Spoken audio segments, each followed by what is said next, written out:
करुणा समुद्रा ध्यातो तुझी राजस योग मुद्रा नेत्री नये रे तुझ वीण निद्रा जय भेट शिवा मजला सुभद्रा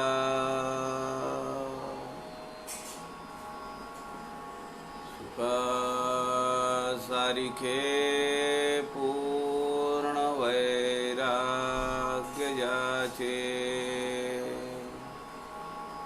वसिष्ठा परिज्ञान योगेश्वराचे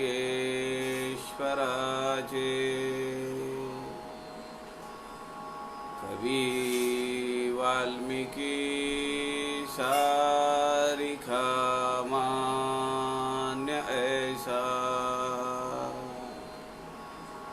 नमस्कार माझा सद्गुरु रामदासा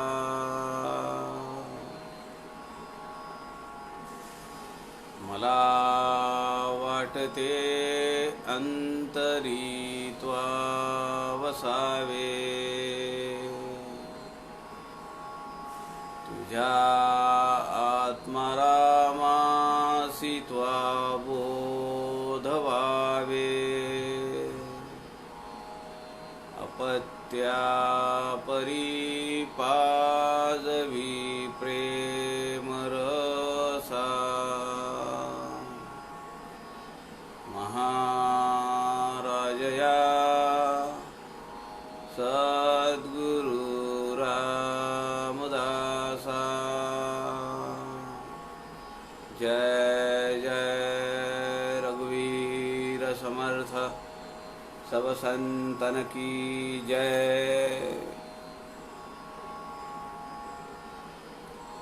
सज्जन हो नमस्कार।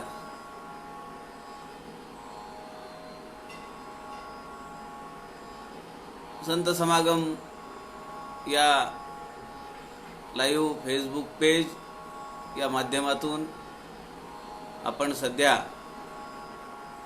समर्थ रामदासांच्या आत्माराम या ग्रंथाचा अभ्यास करण्याचा प्रयत्न करतो आहोत। आपण काल या ग्रंथातील पहिला समास जो चालू आहे त्याग निरूपण त्यातल्या 8 ओव्या काल पाहिल्या। त्या पुढचा अभ्यास आपण पाहूया।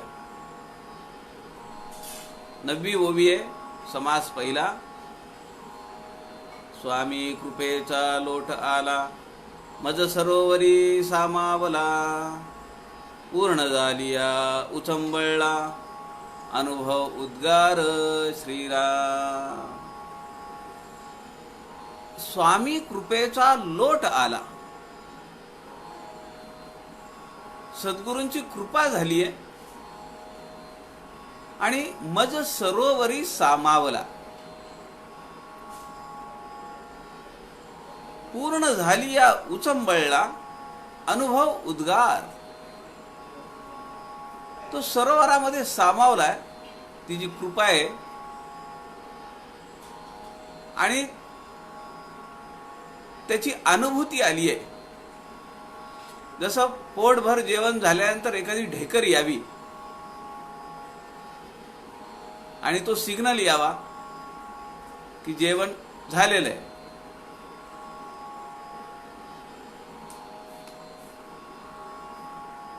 आता पुन्हा काही नकोय, त्याप्रमाणे या ठिकाणी समर्थ म्हणतात अनुभव उद्गार। खरं तर या ठिकाणी समर्थ रामदासांना प्रभू श्रीरामचंद्रांचा अनुग्रह प्राप्त झालेला आहे, त्याचं वर्णन आहे हे या ओवीमध्ये।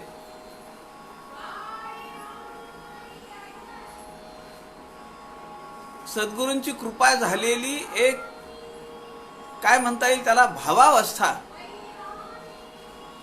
या ओवीमध्ये आपल्याला जाणवते.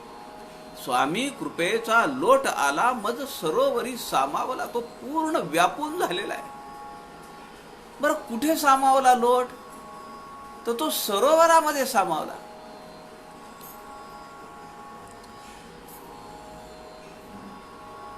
याचा अर्थ असा आहे की सद्गुरु कृपेची नदी माझ्या सरोवराला किंवा सागराला येऊन मिळालेली आहे. आता आपल्या मनामध्ये प्रश्न असा पडतो की सद्गुरु कृपेचा तर सागर असला पाहिजे.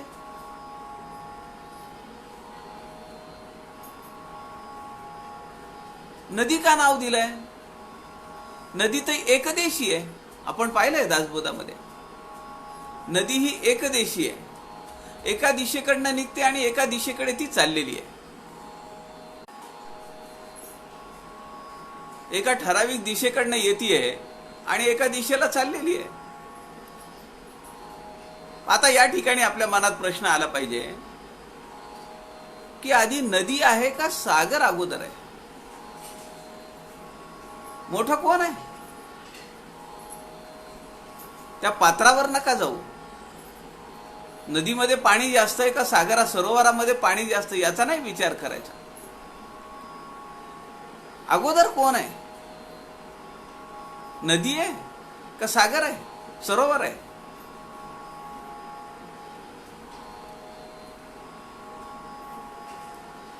सरोवर कधी होईल, सागर कधी होईल?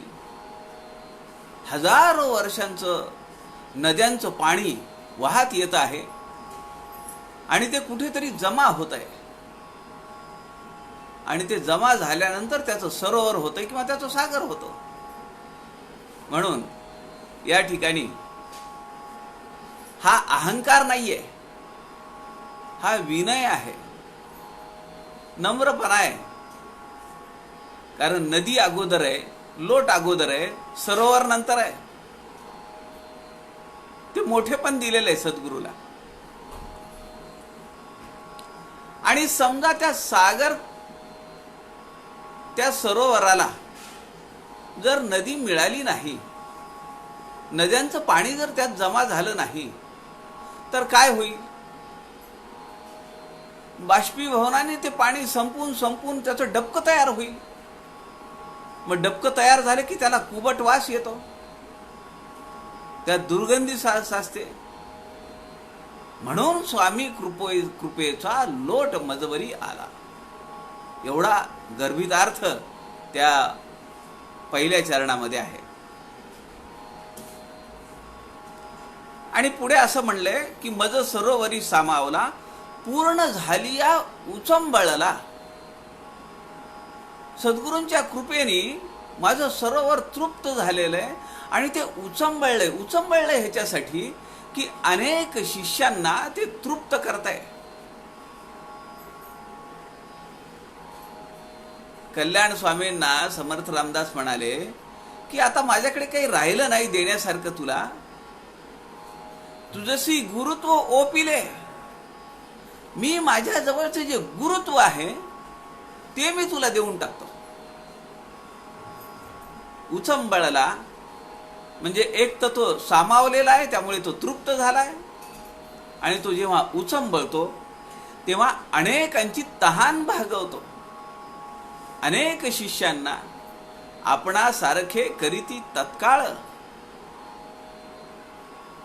आपण सद्गुरु स्तवरामध्ये पाहिलंय परिसाची उपमा समर्थ रामदासांनी दिली, पण परिसाची उपमा तोकडी आहे.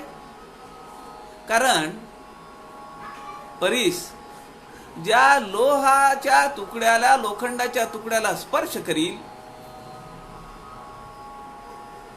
त्याचं सोनं होईल.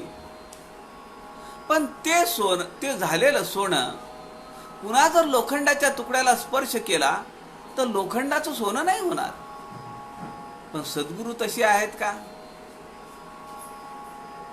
सद्गुरूंनी शिष्याला सद्गुरू पद बसवलेलं आहे, सद्गुरू पदावर आरूढ केलेलं आहे.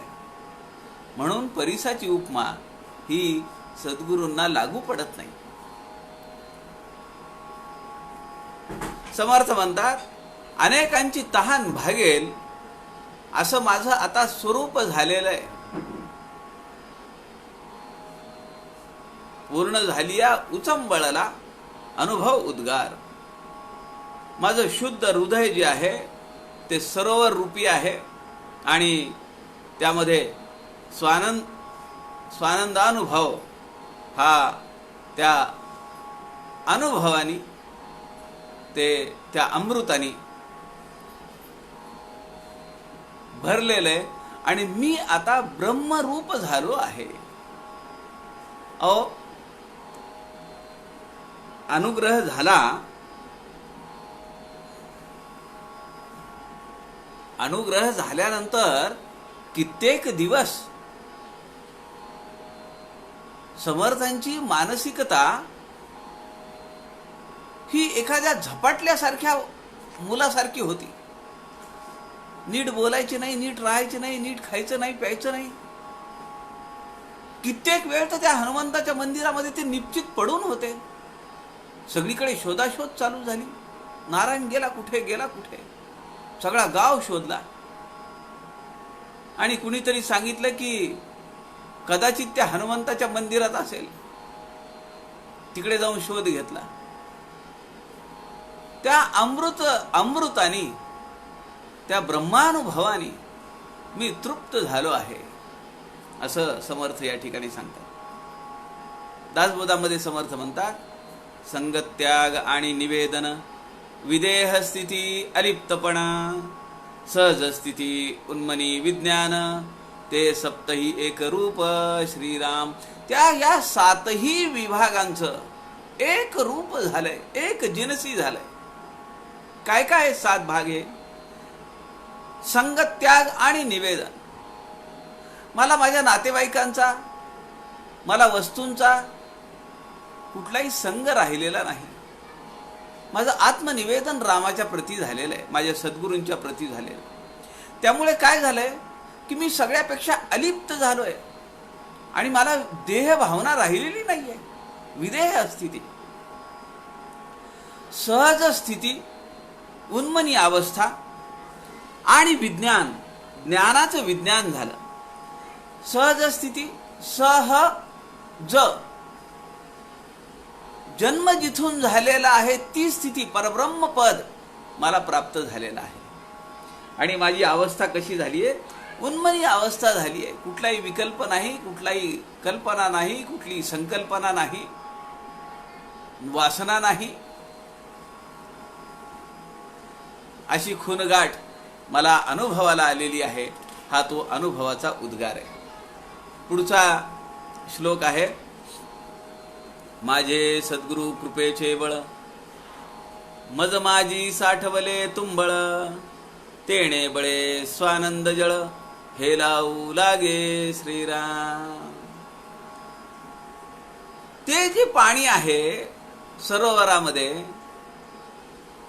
स्वामी कृपेचा लोट त्यामध्ये आलेला आहे आणि तो अविरत चालू आहे. सदा सर्वदा देव सन्निध आहे. कायम शेजारी राम आहे. एकदा समर्थांच्या चरित्रातली कथा आहे. समर्थ ज्या मंचकावर झोपत असत, एका शिष्याला वाटलं समर्थ नाही येत, आत्ता बाहेर गेलेले आहेत, काय हरकत आहे थोडा वेळ जाऊन झोपायला. म्हणून तो शिष्य गेला आणि त्या मंचकावर पहुडला आणि सहज त्याने डोळे उघडून पाहिलं. चारी बाजूला राम, लक्ष्मण, भरत, शत्रुघ्न धनुर्धारी उभे आहेत. एका क्षणात उठला तो.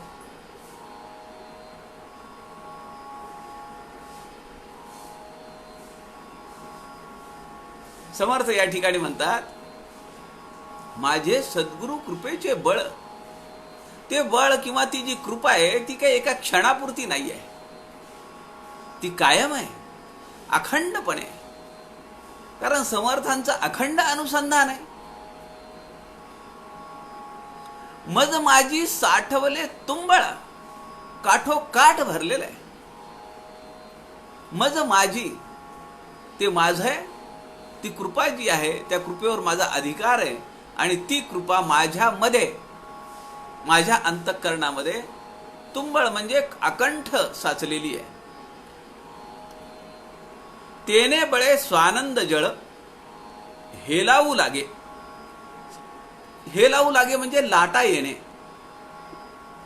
त्या कृपेच्या बळाच्या लाटा येत आहेत. कारण आपल्याला अगोदरच्या श्लोकामध्ये समर्थ म्हणाले सरोवर भरले.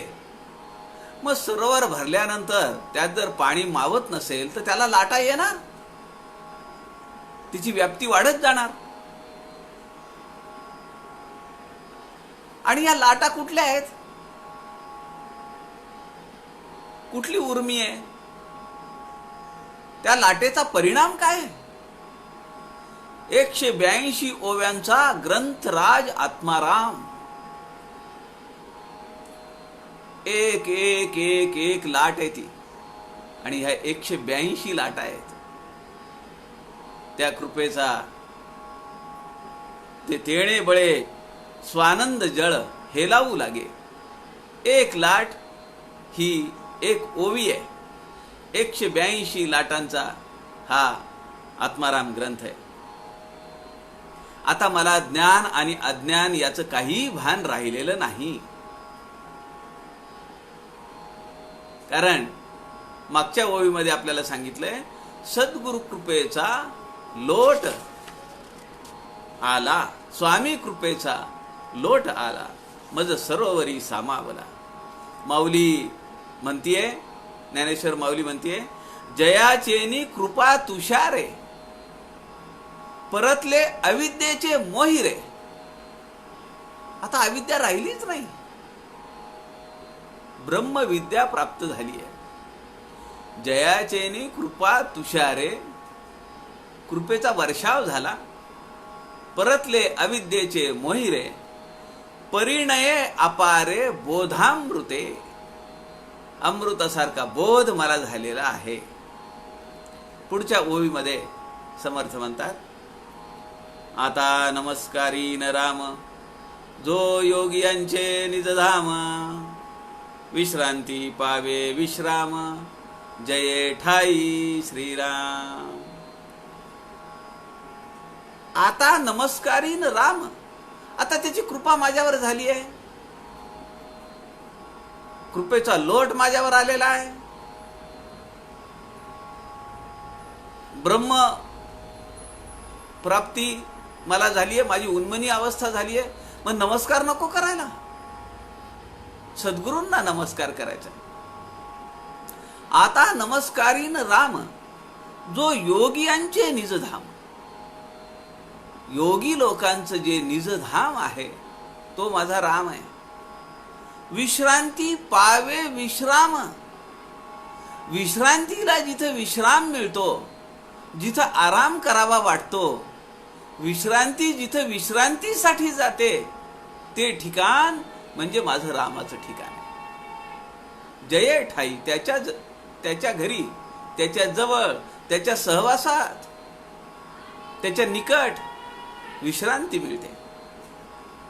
या ठिकाणी श्रीरामाच्या सगुण रूपाची उपासना सांगितली. कारण नमस्कार सांगितलाय, त्याचं वर्णन केलंय.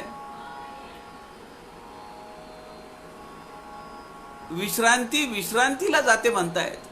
योग्यांचं निजधाम आहे. असं आपण म्हणतो की लोक गंगेवर स्नानाला जातात कारण का पाप धुतली जातात. आपण स्नान करायची आणि जी पवित्र सलीला गंगा आहे, पुण्य सलीला गंगा आहे, शुद्ध सलीला आहे, तिला अपवित्र करायचं. आता तिचं अपवित्र पण कोण धुवून काढील? शास्त्र असं सांगतं की संत महानुभाव तिथं जातात आणि ते जेव्हा स्नान करतात ती पुण्य सलीला पुन्हा पावन होते. म्हणजे सामान्य माणसानी माझ्यासारख्या माणसाने गंगेमध्ये जाऊन स्नान केलं की माझं पातक धुतलं जातं आणि ते पातक कुठे जातं? गंगेमध्ये जातं. मग गंगेला पवित्र होण्यासाठी, गंगेला पुन्हा शुद्ध करण्यासाठी संत महात्मे जे असतात ते त्या ठिकाणी स्नानाला जातात आणि त्यांच्या स्नानामुळे गंगेचं पावित्र्यपण हे पुन्हा वाढतं, पुन्हा ती शुद्ध होते. राम शब्दामध्ये रमू हा धातू आहे आणि या रमू या धातूचा अर्थ होतो सुख पावणे, आनंद प्राप्त होणे, रमणे, रममाण होणे. योगी लोकांना ह्या सगळ्या ज्या आता शब्दांचे अर्थ सांगितलेत ते त्यासाठी रामाच्या सन्निध जातात. सुख पावतात योगी लोक, ते आनंदित होतात, त्यांना रामाची प्राप्ती होते, ते रामामध्ये रमतात, रममाण होतात.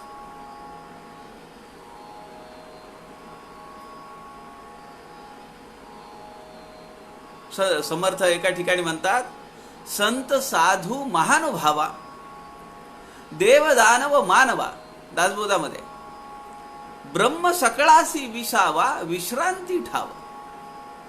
ते परब्रह्म स्वरूप रामाचं कसं आहे? कुणाला आहे? देव, साधू, संत, महानुभाव, देव, दानव, मानव सगळ्यांसाठी ब्रह्म सकळासी विसावा, विश्रांती ठावा. संत कबीर एका त्यांच्या अभंगात म्हणतात, एक राम दशरथ का बेटा. आता रामाबद्दल चालू आहे ना. समर्थांनी रामाचं सगुण मूर्तीचं रूप आपल्याला सांगितलंय.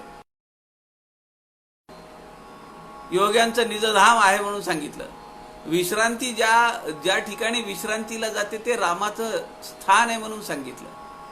संत कबीर म्हणतात, एक राम दशरथ का बेटा, एक राम घट घट में लेटा, एक राम सकल पसारा, एक राम सब जग से न्यारा, तीन राम को सब कोई ध्यावे, चतुर्थ राम का मर्म न पावे, चौथा छाड़ी जो पंचम ध्यावे, कहे कबीर सो हम पर आवे.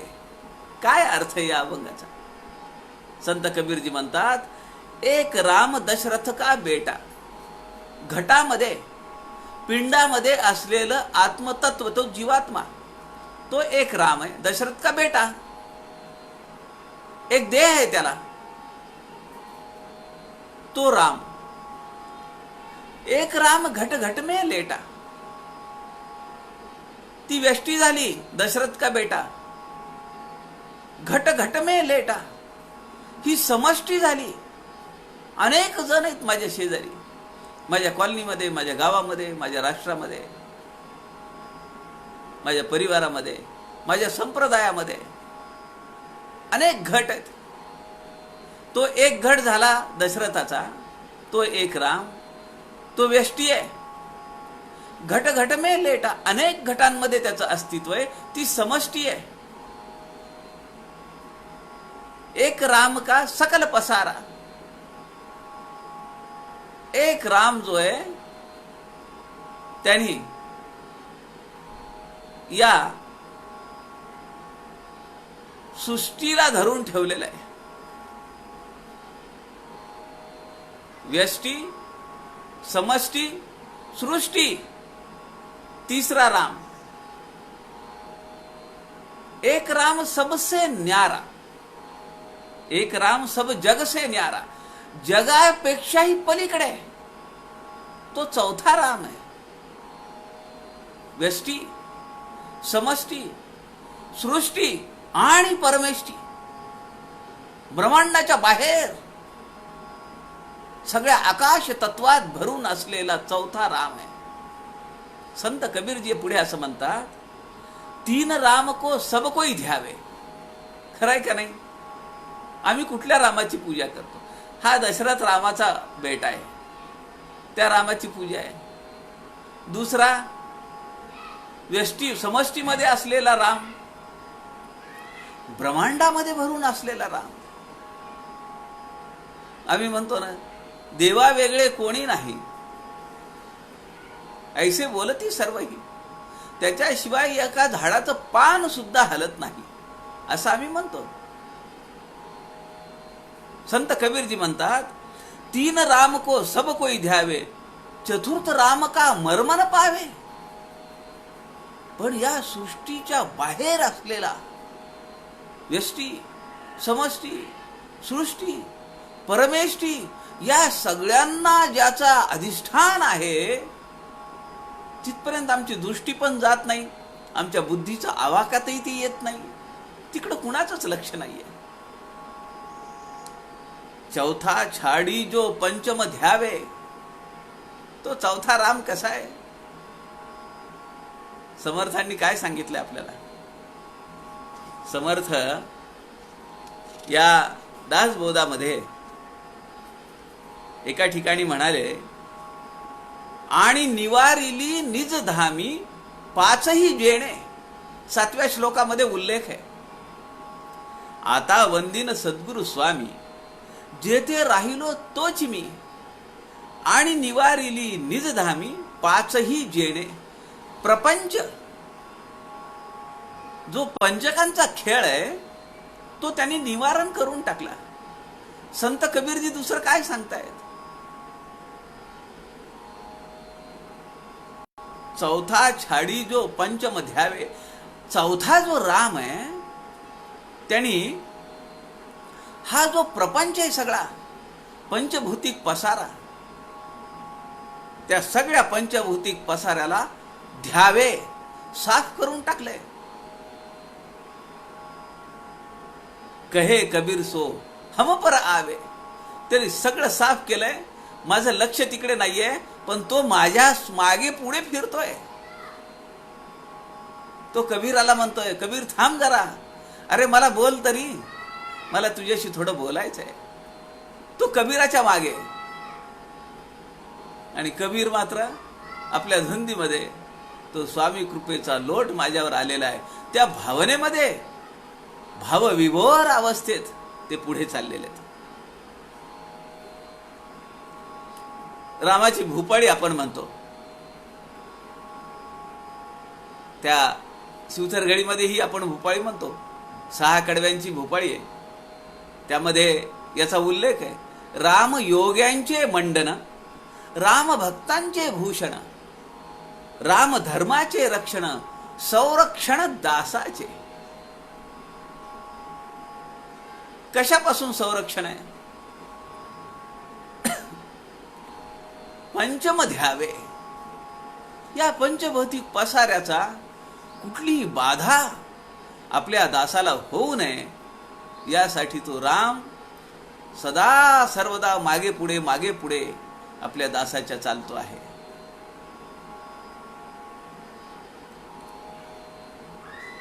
त्या भूपाळीमध्ये पहिला जो चरण आहे किंवा ध्रुवपद जे आहे, ते आहे, उठोनिया प्रातःकाळी जपा राम नामावळी, स्वये ध्यातो चंद्रमौळी, शैलबाळी समवेत. राम योग्यांचे मंडन, राम भक्तांचे भूषण, राम धर्माचे रक्षण, संरक्षण दासाचे. आता घडीवर जायची वेळ आली आहे. कोजागिरी पौर्णिमा जवळ येते, पण यावर्षी हा लॉकडाऊनची अशी अवस्था, हे वैश्विक संकट, त्यामुळे आपण यावर्षीचा साधना सप्ताह आपला ऑनलाईन होणार आहे. दासबोध सखोल अभ्यास या दासबोध सखोल अभ्यास उपक्रमातले सगळे आजी माजी विद्यार्थी, अभ्यासार्थी, सल्लागार, मार्गदर्शक, संचालक सगळे या अभिनव अशा ऑनलाईन साधना सप्ताहामध्ये सहभागी होणार आहेत. जास्तीत जास्त लोकांपर्यंत साधना सप्ताहाची बातमी, ती लिंक पाठवणं, हे आपल्या सगळ्यांचं कर्तव्य आहे. घळीमध्ये ज्यांना येता येत नाही किंवा ज्यांना येणं शक्य नाही, यापुढे सुद्धा त्या सगळ्यांना आपण 30 ऑक्टोबर पासून आपला ऑनलाईन साधना सप्ताह चालू होणार आहे. पुढच्या आठवड्यामध्ये त्याची अजून माहिती आपल्या दासोह विवर्ता विशेषा विशेष या समूहावर आपण सगळ्यांना देणार आहोत. पुढे समर्थ पुढच्या ओवीमध्ये म्हणतात, जो नावा रूपा वेगळा, जो ये मायेहून निराळा, जेथे जाणीवेची कळा, सर्वथान चले श्रीराम. जो नावा रूपा वेगळा, ज्याला नाव नाही रूप नाही, जो मायेहून निराळा, मायेपासून तो अलिप्त आहे, मायेचा त्याला स्पर्श होऊ शकत नाही. जेथे जाणीवेची कळा, सर्वथान चले. आपल्याला माहिती आहे, जाणीव नेणीव आणि जाणीव नेणीव मिश्रण हे त्रिगुण आहेत. जाणीव जी आहे ती सत्वगुणाची जाणीव, नेणीव तमोगुण, जाणीव नेणीव मिश्रण रजोगुण. जाणीवेची कळा सर्वथान चले, या ठिकाणी त्रिगुणांचा स्पर्श सुद्धा होऊ शकत नाही, असं ते रूप आहे. खरं तर त्याला काही रंग रूप आकार नाहीच आहे. या ओवीमध्ये समर्थ रामदासांनी श्रीरामाची पंचायतनामध्ये पट्टाभिषिक्त असलेला राम, तो आपल्या समाधानासाठी अंतरचक्षू समोर आणलेला आहे. आता त्याची आराधना करायची आहे, नमस्कार झालेला आहे. ते जरी परब्रह्म तत्व तसं असलं, मायेपेक्षा वेगळं असलं, अलिप्त असलं, त्रिगुणांपासून निस्संग असलं, पण जसं आपण पहिल्या दिवशी विचार केला की प्रोटीन्स, कार्बोहायड्रेट्स, मल्टीव्हिटॅमिन्स आणि मिनरल्स आणि फॅट हे जर घटक सोडले, या 5 घटकांशिवाय शरीराच्या वाढीसाठी काही लागतं का? पण आपल्याला कुणी जर म्हणाले की फॅट कुठे दाखवा, प्रोटीन्स कुठे दाखवा, विटॅमिन कोणते दाखवा, विटॅमिन सी दाखवायचंय का, मग आपल्याला लिंबू दाखवावं लागेल, काही फळं दाखवावी लागतील. प्रोटीन्स दाखवायची आहेत का, पोळी दाखवावी लागेल, गहू दाखवावे लागतील, डाळी दाखवाव्या लागतील. यांना आकार आहे, पण त्या आकारातून आपल्याला त्याचं रूप प्रतीत होत आहे. आमचे सुहासदादा आगरकर समर्थलीन झाले 2 वर्षाखाली. ते सांगायचे, दासबोध सखोल अभ्यास उपक्रमाच्या संयोजिका परमपूजनीय अक्का स्वामींनी एकदा विचारलं, गव्हाचं सूक्ष्म रूप काय? स्वयंपाक चालू होता. आपल्याला माहिती असेल की अक्कांचा स्वयंपाकघरातील दासबोध नावाचं एक छोटं पुस्तक आहे. ते आपण पडवीवरचा दासबोध आणि स्वयंपाकघरातला दासबोध, पडवीवरचा दासबोध 260 जवळपास पानं आहेत आणि स्वयंपाकघरातला दासबोध त्याची एक 30-35 पानं आहेत. हे दोन्ही मिळून आपण एकत्र ग्रंथ केला. त्याचं प्रकाशन आपण मार्चमध्ये पंत स्वामींच्या मठामध्ये बाळेकुंद्रीला, बेळगावजवळ, तिथं आपण त्याचं अनावरण केलं, प्रकाशन केलं. अक्का स्वामींनी विचारलं, गव्हाचं सूक्ष्म रूप काय? पोळी तव्यावर भाजली जात होती. कुणाला काही सांगता येईना. मग कुणी म्हणाले की पीठ आहे, बारीक पीठ आहे, भरडलेला गहू आहे. अक्का उठल्या, गॅस जवळ गेल्या आणि गॅसवर ठेवलेल्या तव्यावर जी पोळी भाजत होती त्याला पापुद्रा आला होता, ती फुगली होती. अक्कांनी तिथलं उलथनं घेतलं आणि त्याला टोचलं आणि त्यातून वाफ निघाली. अक्का म्हणाल्या, गव्हाचं अत्यंत सूक्ष्म रूप ही वाफ आहे.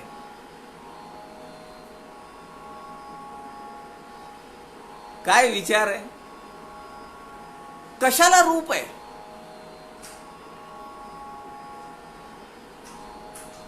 शेवटी वासना बीज कुठल्या रूपामध्ये? वायू तत्वात आहे. त्याला आकार आहे का? त्याला जाणीव आहे का? त्याला त्रिगुणांचा संपर्क आहे? रंग नाही, रूप नाही, केवळ वायू स्वरूप. पण जेव्हा ते स्थूलामध्ये आपल्याला समजून घेण्यासाठी प्रोटीन्स म्हणजे काय, पोळी आहे, डाळी आहेत, असं दाखवावं लागतं. कठोपनिषदामध्ये एक श्लोक आहे, नैषा या. त्याचा अर्थ आहे नैषा तर्केण, तर्कानी किंवा युक्तीनी किंवा चर्चेनी आत्मस्वरूपाचा आकार प्राप्त होत नाही. त्या आत्मस्वरूपापर्यंत नुसता वाद करून, चर्चा करून, संवाद करून होत नाही. त्याची प्राप्ती नाही होत.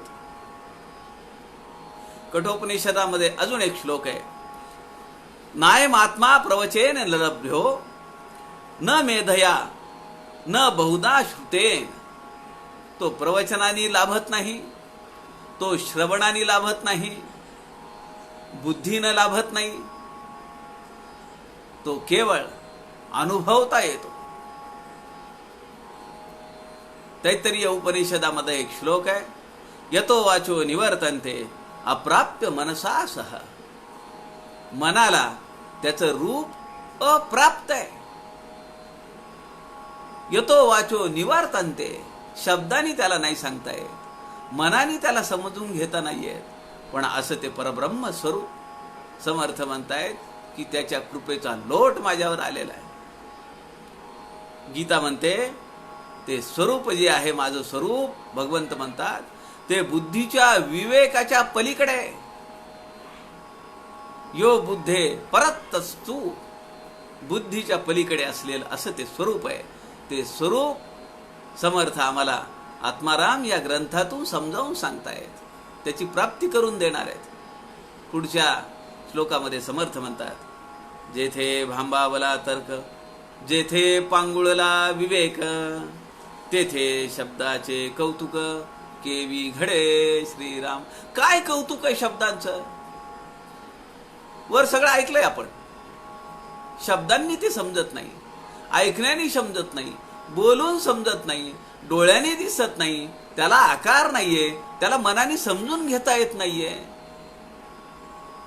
ते सगळं वर्णन या श्लोकात आहे.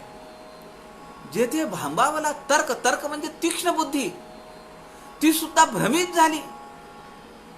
तिला समजेना नक्की काय भानगड आहे, तीक्ष्ण बुद्धीलाही समजेना. जेथे पांगुळला विवेक, विवेकाला अपंगत्व आलं, पांगुळलाय तो, पांगळा झाला, तेथे शब्दाचे कौतुक केवी घडे. अरे बुद्धीला समजत नाही, विवेकाच्या कचाट्यात ते येत नाहीये, ती शब्दाने काय समजणार आहे? शब्द ते त्याही अलीकडे येत. अजून दासबोधामध्ये समर्थ म्हणतात, विवेकामध्ये सापडेना ऐसे तो काहीच असे ना. आता हे विरोधाभास आहे का नाही? आत्मारामामध्ये ते म्हणतायत की जेथे पांगुळला विवेक, आणि दासबोधामध्ये म्हणतायत की विवेकामध्ये सापडेना ऐसे तो काहीच असे ना. असं असलं तरी आत्मस्वरूप, असं जरी समर्थ तिथं म्हणत असले दासबोधामध्ये, कारण दासबोधाच्या नंतरचा हा ग्रंथ आहे. असं असलं, मी तिथं सांगितलंय तुला, पण तुझी तयारी व्हावी म्हणून सांगितलं की तू विवेकाधिष्ठित वागलं पाहिजेस, विवेकाधिष्ठित विचार केला पाहिजे, त्याची सवय तुला लागली पाहिजे. जनाचा लालची स्वभाव आरंभीच म्हणती देव, म्हणजे काहीतरी देव ऐसी वासना. तुला मी प्राप्त करून देईन ते, तू विवेकाधिष्ठित वाग, विवेकाने आचरण ठेव, विवेकाने विचार कर. ही लालूच आहे. आता समर्थ म्हणतायत,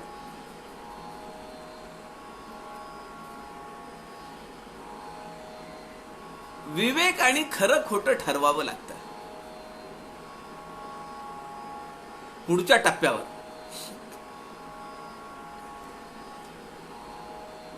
आपण पाहतो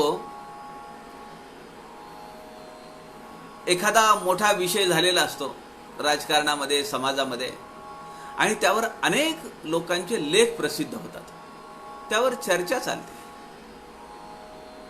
आणि आपल्या असं लक्षात येतं की एखादा अग्रलेख वाचला, लोकसत्ताचा अग्रलेख वाचला, आपल्याला वाटतं बरोबर आहे. त्याच दिवशी दुसऱ्या दिवशी सकाळचा लेख वाचला, अग्रलेख वाचला, आपल्याला वाटतं हेही बरोबर आहे. आपलं एकमत होऊ शकतं का? आपल्याला हेही खरं वाटतं, तेही खरं वाटतं. अहो, घरातले प्रसंग किती आहेत आपल्या प्रपंचात. पहा ना, एखादी घटना घडते, मग घटना घडल्यानंतर आपल्याकडे कुणीतरी येतं, घरातला मेंबर, भाऊ येतो, आणि भाऊ सांगतो की असं असं असं असं झालं. माझ्या मनामध्ये काहीही नव्हतं, मी हे चांगल्या भावनेने केलं. आपल्याला वाटतं हो खरं आहे, बरोबर आहे. काल ज्यांनी मला सांगितलं ते त्याचा मी विचारच केला नाही, बरोबर आहे. त्यांनी बाजू मांडली म्हणून माझ्या लक्षात आलं. ते साध्या क्षुल्लक गोष्टीमध्ये आम्हाला आमचा तर्क किंवा आमचा विवेक वापरता येत नाही, आमची बुद्धी भ्रमित होते. मग हे तर अत्यंत गुह्यतम ज्ञान आहे, अध्यात्म विद्या, की जी जाणल्यानंतर पुन्हा काही जाणण्याचं शिल्लकच राहत नाही. तिथं पटकन विवेकाच्या अखत्यारीत येईल असं आहे का ते? समर्थ या ठिकाणी म्हणतात, पण येथे विवेकच पांगुळा झालाय, विवेकच लंगडा झालाय. आता तो काय निवाडा करील, कशाची निवड करील? बर, निवड कशाची करायची असते? आमचे वरदानंद भारती म्हणतात, निवड केव्हा होते? समजा एक 2-3 वस्तू समोर ठेवलेल्या आहेत, आम्हाला तांदूळ आणायला जायचं आहे. मग आता तांदूळ जर 4 प्रकारचे जर दुकानामध्ये पोते ठेवलेले असतील, हा काय 55 रुपये, तो काय 56, तो 58, हा 62, त्यामध्ये निवड करू शकतो. पण समजा मला घरून सांगितलं की तांदूळ घेऊन यायचं आहे आणि जरा 2-3 सॅम्पल घेऊन या, आणि मला दुकानदारांनी सांगितलं की कशाला 2-3 सॅम्पल बघता, हा एकदम स्टँडर्ड क्वालिटीचा तांदूळ आहे, त्यांनी पुडी बांधून देत होतो, आपण घरी आणून दाखवतो. आता निवड करायचा काही संबंध आहे का? परब्रह्म हे असं आहे, तिथं कसली निवड करणार? अत्यंत शुद्ध आहे, भेसळ रहित आहे. जिथं भेसळ असेल, श्रेणी 1, 2, 3 असतील, तिथं निवड करावी लागते. जिथं एकमेव शुद्ध सत्व असं ते स्वरूप आहे, तिथं कसली निवड करणार? म्हणून विवेक पांगुळला. आणि म्हणून समर्थ म्हणतात तिथं तर्क भांबावला. आता तो कशाची निवड करणार? म्हणून असं ते अत्यंत शुद्ध असलेलं परब्रह्म तत्व आहे. तिथं समर्थ म्हणतात की कशी निवड करणार आणि कोण करणार? पुढचा श्लोक आहे, जया लागी योगी उदास, वनवासी फिरती तापस, नाना साधनी सायास, जया कारणे करीती श्रीराम. ऐसा सर्वात्मा श्रीराम, सगुण निर्गुण पूर्ण काम, उपमाच नाही निरोपम, रूप जयाचे श्रीराम. जया लागी योगी उदास, त्या परब्रह्म तत्वाला, त्या परमात्म स्वरूपाला, परमात्म स्वरूप असलेल्या माझ्या श्रीरामाला शोधण्यासाठी, त्याची प्राप्ती करून घेण्यासाठी योगी, उदास, वनवासी, तापसी सगळे फिरत राहतात, तपाचरण करतात, रानावनात जातात, गिरीकंदरामध्ये राहतात, घळींमध्ये राहतात. तो तिथं प्राप्त होईल म्हणून साधना करतात, तपश्चर्या करतात. समर्थ रामदास गावातून निघाले, जांबेतून नाशिकला आले, काळाराम मंदिरामध्ये. रामाच्या समोर उभा राहिले. तोबा गर्दी, लोक येत आहेत, हर घालतायत, चेहरा दिसेना रामाचा. आजही तुम्ही पहा, नाशिकच्या काळाराम मंदिरामध्ये तुळशींचा हार घातल्यानंतर रामाला शोधावं लागतं. ते चांदीचे डोळे वगैरे आहेत म्हणून आपल्याला पटकन लक्षात येतं तो काळा राम आहे. पटकन दिसणार आहे का? आणि पुन्हा त्याला तो एवढा मोठा हार घातलेला आहे तुळशीचा, मंजुळांचा, तो दिसतच नाही. पण त्याचे डोळे आहेत. नाशिकच्या काळाराम मंदिरामध्ये तुम्ही जर गेलात तर हे चित्र आजही तसंच आहे. चांदीचे डोळे बसवलेले ते दिसत आहेत लांबून. नाना साधनी सायास, किती सायास करायचे, किती साधना करायची, कोणकोणत्या प्रकारच्या साधना करायच्या. ऐसा सर्वात्मा श्रीराम, सगुण निर्गुण आणि पूर्ण काम. सगुणाचे आधारे, निर्गुण पाविजे निर्धारे. दासबोधामध्ये शब्द दिलेला आहे समर्थांनी. अरे तू सगुणापासना करायला चालू कर, तुला मी त्या निर्गुणापर्यंत नेऊन ठेवतो. आणि एकदा निर्गुण प्राप्त झालं, तू जेव्हा त्या निर्गुणाची आराधना करशील, साधना करशील, त्याच्या पुढचा टप्पा तू पूर्ण काम होशील. की आता मला काही करायचं शिल्लक आहे असं वाटणारच नाही. पूर्ण काम. आता मनामध्ये कुठलीही कामनाच नाहीये, त्याला पूर्ण काम असं नाव आहे. समर्थ म्हणतात, ज्याच्या प्राप्तीसाठी, ज्या परब्रह्म स्वरूप रामाच्या प्राप्तीसाठी योगी अष्टांग योग, यम, नियम, आसन, प्राणायाम, प्रत्याहार, धारणा, ध्यान, समाधी या सगळ्या प्रक्रियेमधून जाणारे जे योगी आहेत ते अष्टांग योगाची साधना करतात. उदास, आस, आस म्हणजे अपेक्षा, आसक्ती, त्याच्या वर चढलेले, की ज्यांना कुठली अपेक्षा नाही, आस नाही, ध्यास नाही, मनामध्ये विकल्प नाही, असे उदास, विरक्त, अनासक्त होऊन अरण्यामध्ये फिरतात, साधना करतात. अहो, मी आत्माराम सांगण्यासाठी 2-4 ग्रंथांचा आधार घेतला.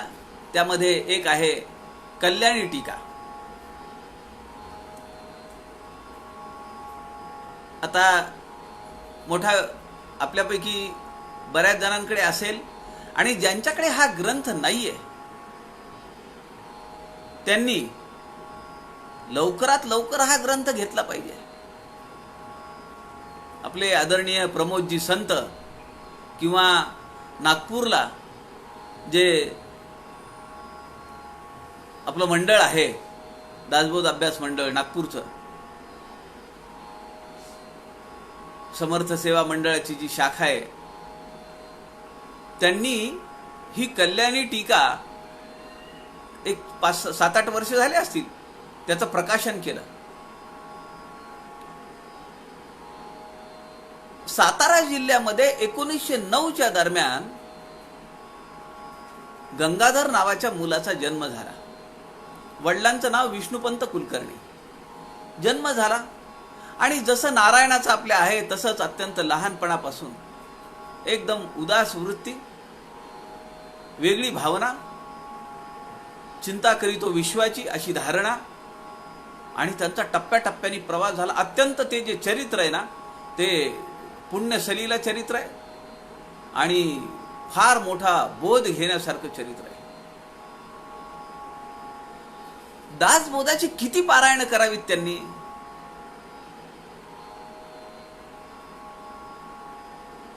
400 पारायण केले आणि आत्माराम ग्रंथाची 2500 पारायण केली.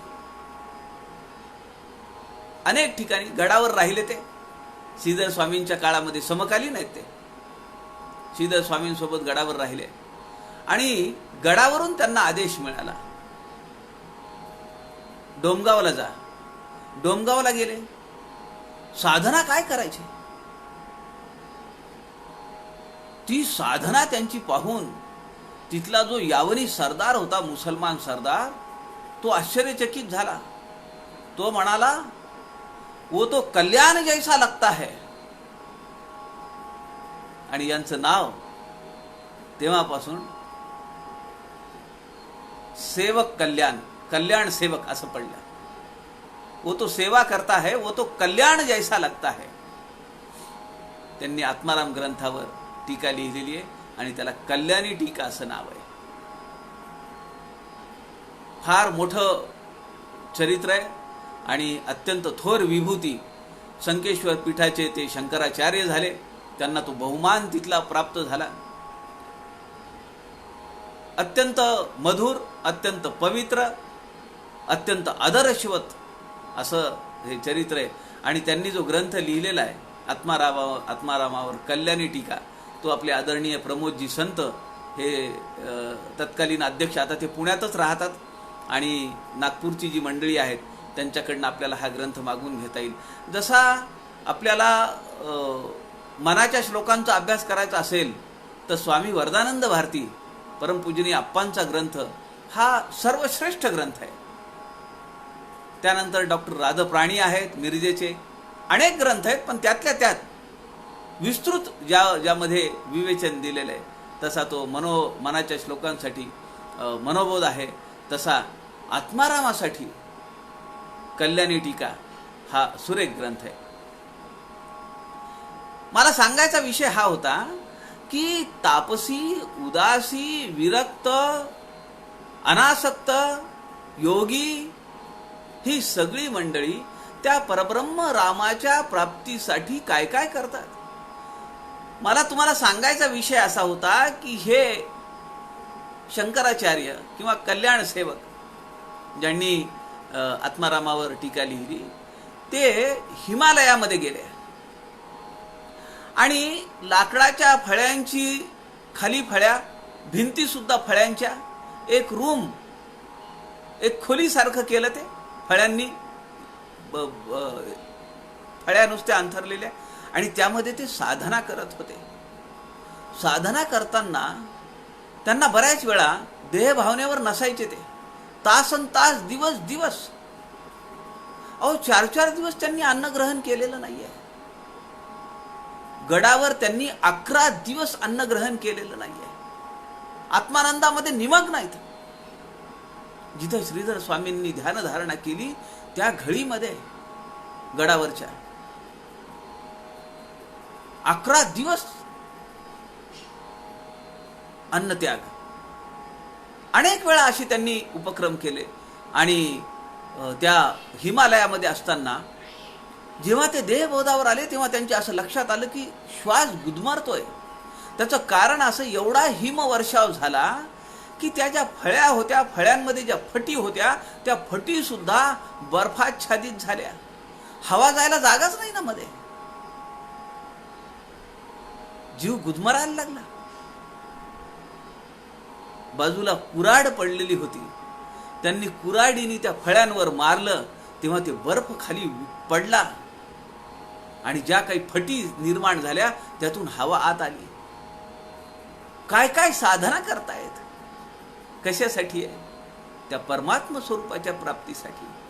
समर्थ आपल्याला एवढ्या सुगम पंथे नेऊन घाली, साधक भावे नमस्कार घाली, त्याची चिंता साधूच लागली. आम्ही अत्यंत भावनेने, अत्यंत शरणागत भावाने, अत्यंत अनन्यपणे समर्थांना नमस्कार केला पाहिजे, वंदन केलं पाहिजे, शरणागत भाव आपला स्वीकारला पाहिजे, नम्रतेने आपण त्यांच्या चरणांजवळ बसलं पाहिजे. समर्थ आपल्याला ते परमात्म स्वरूप मिळवून देणार आहे या आत्मारामाच्या ग्रंथाच्या माध्यमातून. या ठिकाणी या 2 ओव्या आपण पाहिल्या की तापसी तपश्चर्या करतात. मग आता ते तपश्चर्या जी आहे, ती साधना जी आहे, तपाचरण जे आहे ते कायिक आहे, वाचिक आहे, मानसिक आहे. गीतेमध्ये यावर विस्तृत विचार दिलेला आहे. शरीराने मी सगळं सत्कर्म करणं हे कायिक आहे. वाचिक केवळ न बोले राघवा वीण काही, हे वाचिक तप आहे. आणि मानसिक तप, अंतःकरणाने मनाने मी कायम त्याचं अखंड अनुसंधान ठेवीन, हे मानसिक तप आहे. अनेक साधना आहेत, अनेक नमस्कार आहेत. एका पायावर उभा राहणे, सारख्या अखंड प्रदक्षिणा घालत राहणे, किंवा नुसतं दोन्ही पायावर उभा राहणे, अनेक प्रकारच्या या साधना आहेत. हिमालयामध्ये असे अनेक साधू आहेत की जे या साधनेच्या द्वारे परब्रह्म प्राप्ती करून घेतात. कर्म, भक्ती, ज्ञान, योग, अखंड नामस्मरण, पंचाग्नी, गोरांजन, अनेक साधन आहेत.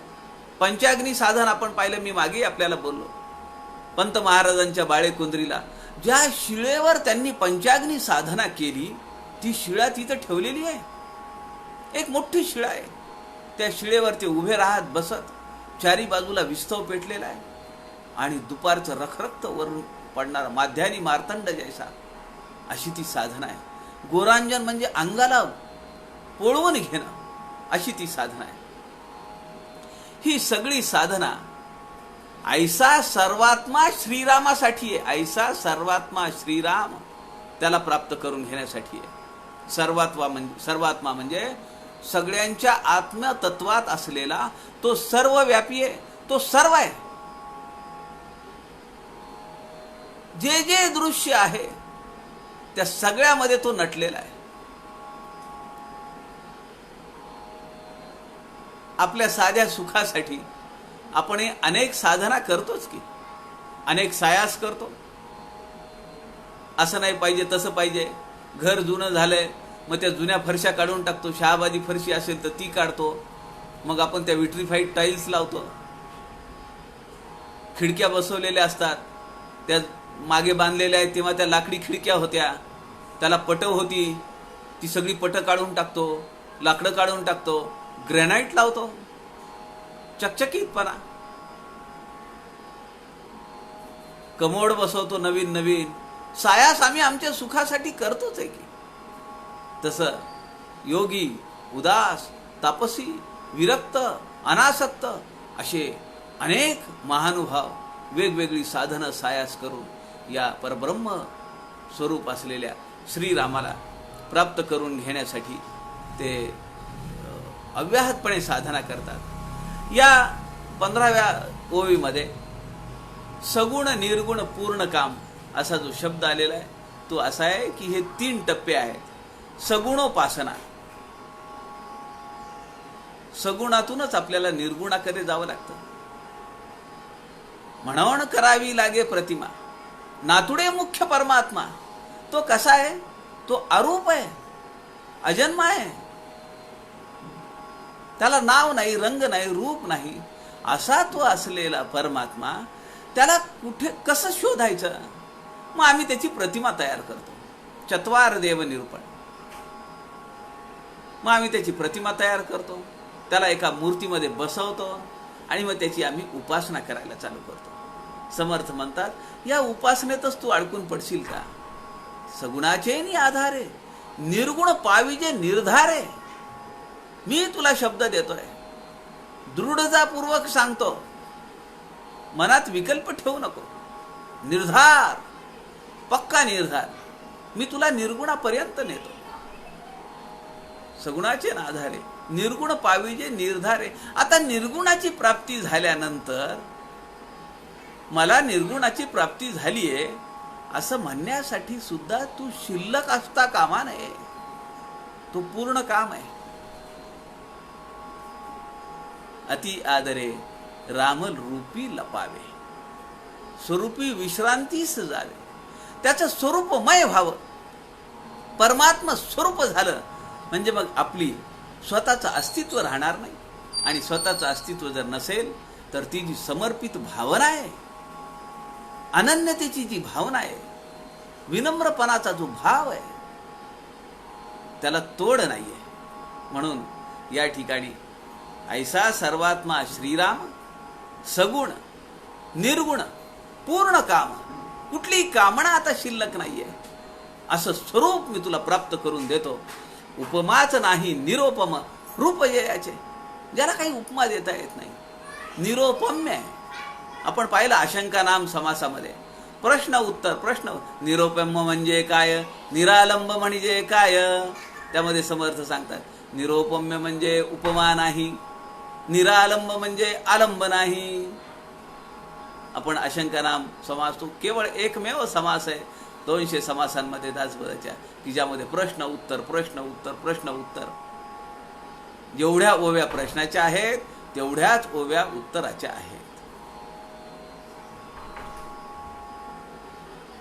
आपण 15व्या ओवीपर्यंत आज आलेलो आहोत. उर्वरित ओव्यांचा विचार उद्या दुपारच्या सत्रामध्ये आपण करूया. आपल्या सगळ्यांच्या हृदयस्थ परमेश्वरास नमस्कार करतो. झालेली सेवा समर्थांच्या चरणी अर्पण करतो. जय जय रघुवीर समर्थ.